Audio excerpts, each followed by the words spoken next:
आप सभी को गणेश चतुर्थी की ढेरों शुभकामनाएं। विघ्नहर्ता श्री गणेश जी की कृपा आप सभी पर सदैव बनी रहे।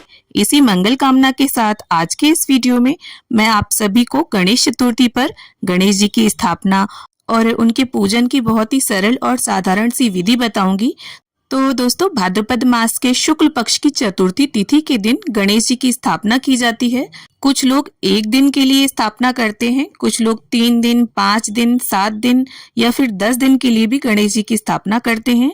तो चाहे आप जितने दिन के लिए भी स्थापना कर रहे हो, स्थापना की विधि और पूजा की विधि यही रहेगी। तो चलिए समय व्यर्थ ना करते हुए अब हम गणेश जी की स्थापना की और पूजा की विधि देख लेते हैं। तो देखिए, सबसे पहले तो आप अपने घर में एक पवित्र, साफ सुथरी और एक ऐसी जगह चुन लें जहां पर डिस्टरबेंस ना हो, क्योंकि गणेश जी जितने दिन के लिए भी स्थापित रहेंगे उन्हें हिलाया डुलाया नहीं जाएगा स्थापना के बाद। तो यहाँ पर चौकी के ऊपर हमने एक लाल वस्त्र बिछा लिया है और गणपति जी को हमने अलग से आसन दिया है। और इसके बाद देखिए, जो भी आप सजावट करना चाहें वो कर लें। अपने मन मुताबिक आप जैसी भी डेकोरेशन करना चाहें, लड़ियों से, फूलों से या साड़ी या दुपट्टे से, जैसी भी डेकोरेशन करना चाहें वैसी डेकोरेशन कर लें। अब इसके बाद हमें बिना टूटा चावल यानी अक्षत चाहिए होगा और अक्षतों का आसन देंगे हम गणपति जी को। तो देखिए, पूजन में कभी भी हमें टूटा हुआ चावल प्रयोग नहीं करना चाहिए। अब इसके साथ ही गणपति जी की हम एक मूर्ति ले लेंगे मिट्टी की। और देखिए, इको फ्रेंडली मूर्ति अगर आप लेते हैं तो बहुत अच्छा रहेगा। और इस प्रकार से देखिए, गणपति जी को अब हम स्थापित कर देंगे। और एक बार स्थापित करने के बाद हमें गणपति जी को बिल्कुल भी हिलाना डुलाना नहीं है विसर्जन तक। अब इसके बाद मंदिर के जो गणपति हैं आपके, जिनकी आप रोजाना पूजा करते हैं, उन्हें भी आप साथ में विराजमान कर लें। और देखिए, रिद्धि माता सिद्धि माता को भी दोनों साइड हम गणपति जी के विराजमान कर लेंगे। और यहाँ पर मैंने सुपाड़ी के रूप में रिद्धि और सिद्धि माता को विराजमान किया है। आप चाहें तो हल्दी की गांठ भी रख सकते हैं। अब इसके साथ ही कलश की स्थापना हम करेंगे। तो कलश को स्थापित करने के लिए सबसे पहले तो यहाँ पर अष्टदल कमल की आकृति बना लूंगी मैं। इस प्रकार से देखिए, चावल से आपको 9 ढेरियां बना लेनी है और बहुत ही आसान होता है। और अगर आप अष्टदल कमल ना बनाना चाहें तो सिंपल थोड़े से ऐसे चावल डालकर भी कलश को स्थापित कर सकते हैं। अष्टदल कमल अर्थात 8 दल होने चाहिए आकृति में। तो देखिए, गणेश चतुर्थी पर कलश स्थापना अनिवार्य होती है, तो कलश स्थापना आप जरूर करें। सबसे पहले आप एक तांबे का या पीतल का लोटा लेकर उसमें सबसे पहले गंगा जल डालें, फिर शुद्ध जल से कंठ तक उसे भर लें। इसके बाद हल्दी की गांठ, सिक्का, सुपाड़ी, अक्षत और रोली, ये सभी सामग्री आप कलश के अंदर डाल लें। अब इसके बाद आपको पंच पल्लव लेने हैं। यहाँ आम के पत्ते लिए हैं मैंने। अगर आपको आम के पत्ते मिल जाएं तो बहुत अच्छा रहेगा, और अगर ना मिले आपको आम के पत्ते तो आप अशोक के पत्ते भी प्रयोग कर सकते हैं। और उन्हें इस प्रकार से देखिए, चंदन और रोली से हम टीक लेंगे और कलश के अंदर इन्हें सजा लेंगे। तो अब यहाँ पर कलश के कंठ में मूली यानी कलावा भी हम बांध लेंगे। और अब यहाँ पर रोली या कुमकुम से हम सबसे जो शुभ चिन्ह होता है स्वास्तिक, उसे बना लेंगे। तो इस तरह से देखिए, छोटी छोटी चीज़ों का ध्यान हमें पूजन में अवश्य रखना चाहिए, क्योंकि जब हम बिना निर्देश के पूजन करते हैं तो अक्सर हमसे कोई ना कोई गलती हो जाती है। तो यहाँ पर अगर आप चाहें तो सुयोग्य ब्राह्मण को बुलाकर भी स्थापना करवा सकते हैं, अन्यथा इस तरह से देखकर भी आप स्थापना कर सकते हैं। अब इस प्रकार से देखिए, हमें एक जटा वाला पानी वाला नारियल चाहिए होगा। आप हिलाकर उसे देख लें, पानी होना चाहिए उसमें।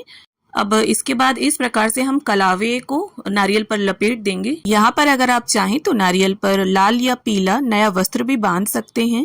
तो यहाँ पर मैंने इस प्रकार से नारियल पर कलावे को अच्छे प्रकार से लपेट दिया है। और अब इस प्रकार से देखिए, नारियल का जो मुख है वो मैं यहाँ पर ऊपर की ओर रख रही हूँ। देखिए, कई लोगों का मानना ऐसा होता है कि नारियल का मुख ऊपर नहीं रखते, लेकिन ऐसा किसी भी प्रकार का कोई शास्त्रोक्त प्रमाण नहीं है। आप नारियल का जो मुख है उसे ऊपर की ओर भी रख सकते हैं, और अपनी ओर भी नारियल का जो मुख है वो नीचे की ओर यानी कलश के अंदर नहीं होना चाहिए। अब इस प्रकार से देखिए, हमने कलश स्थापना कर ली है। बड़े गणपति जी, छोटे गणपति जी, रिद्धि सिद्धि माता सभी को विराजमान कर लिया है। अब एक शुद्ध देसी घी का दीपक प्रज्वलित करके हम रख लेंगे चौकी पर। और इसके बाद गंगा जल और फूल की सहायता से स्नान की भावना से सभी को छींटा दे देंगे। देखिए, यहाँ मिट्टी की मूर्तियां हैं तो आपको इसी प्रकार से छींटा देना होगा। अब स्नान के बाद वस्त्र की भावना से यहाँ पर गणपति जी को मैं इस प्रकार से पटका अर्पित कर दूंगी। और रिद्धि सिद्धि माता को, छोटे गणपति को, सभी को हम वस्त्र की भावना से कलावा अर्पित कर देंगे। अब वस्त्र अर्पित करने के बाद देखिए रोली, कुमकुम, सिंदूर किसी भी चीज से आप गणपति जी का टीका कर सकते हैं। वैसे गणपति जी को सिंदूर का टीका सबसे प्रिय होता है, तो इस प्रकार से सभी को हमने टीका लगा दिया है और अक्षत अर्पित कर दिए हैं। तो देखिए गणपति जी को सिंदूर अर्पित करने से मनुष्य के जीवन में भाग्योदय होता है। और देखिए स्थापना और पूजा करते समय आप मन में गणपति बप्पा मोरया, गणपति बप्पा मोरया या फिर गणपति जी का जो भी मंत्र आता हो आपको उसका जप करते रहिए, जो भी आपको सरल लगे। तो यहाँ पर देखिए गणपति जी को हमने जनेऊ अर्पित कर दिया है, सभी को इत्र अर्पित कर देंगे। और ये जो जनेऊ है ये स्थापना वाले दिन ही आपको अर्पित करना है, डेली इसे अर्पित नहीं करना है। अब इसके साथ ही देखिए गणपति जी को गुड़हल का फूल बहुत ही ज़्यादा प्रिय है, तो अगर आपको गुड़हल के फूल मिल जाते हैं तो बहुत अच्छा रहेगा। ना मिले तो जो भी लाल फूल हो आप वो गणपति जी को अर्पित करें।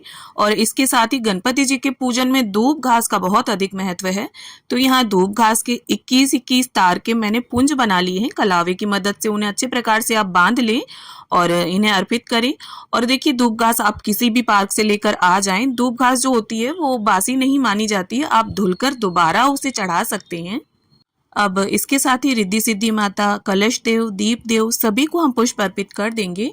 तो इसके साथ ही यहाँ पर देखिए गुड़ नारियल का भोग हमें गणपति जी को अर्पित करना है। इस प्रकार से देखिए जो गोला होता है उसे आप आधा कट कर लें और उसके अंदर गुड़ रख के और गणपति जी के समीप ही रख दें, और ये जितने दिन भी गणपति जी स्थापित रहेंगे उनके समीप रखा रहेगा। अब इसके बाद देखिए गणपति जी का प्रिय भोग मोदक यहाँ पर मैं अर्पित कर दूंगी। तो जो मोदक होते हैं उसमें गुड़, ताजा कसा हुआ नारियल, सूखे मेवे की स्टफिंग भरी जाती है और इसका जो बाहरी आवरण है यानी ऊपर की जो लेयर है उसे चावल, गेहूं या चने के आटे से बनाकर इसे भाप में पकाया जाता है और ये गणेश जी को बहुत अधिक प्रिय है। अब इसके साथ ही गणपति जी के प्रिय केले का भोग मैं अर्पित कर दूंगी और साथ में जो भी और फल हो उसे भी आप अर्पित करें।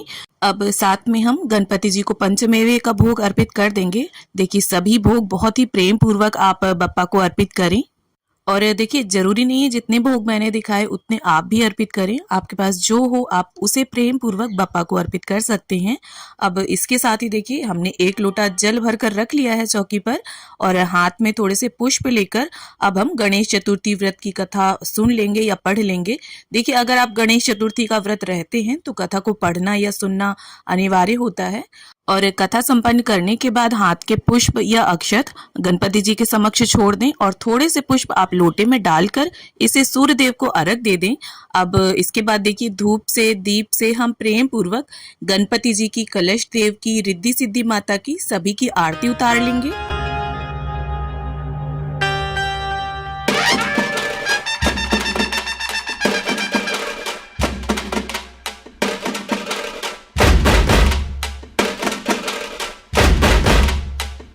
और इसके साथ ही अपनी इच्छा और सामर्थ्य के अनुसार आप कुछ दक्षिणा अवश्य निकाल कर रख दें यहीं समीप। और ये दक्षिणा या तो आप स्थापना वाले दिन रख सकते हैं या आप जिस दिन विसर्जन करें उस दिन भी इसे अर्पित कर सकते हैं।